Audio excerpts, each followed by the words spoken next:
bersama rombongan Tazkiyah dan konsorsium yang akan melakukan Arafah di hari Jumat yang insya Allah akan menjadi momen yang sangat berbahagia.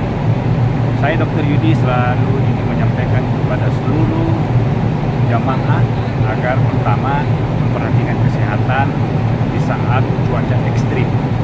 Apa yang harus dilakukan? Minum secara teratur, makan buah secara teratur, dan yang paling utama adalah istirahat yang cukup di tenda makan.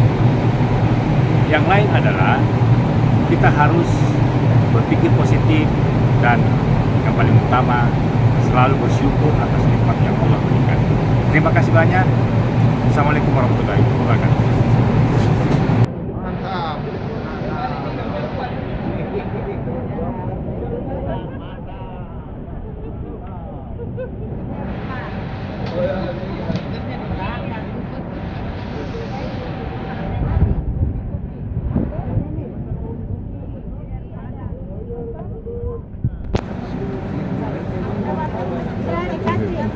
Habis lagi pada dari Surabaya Pak ini Pak, Jawa Timur.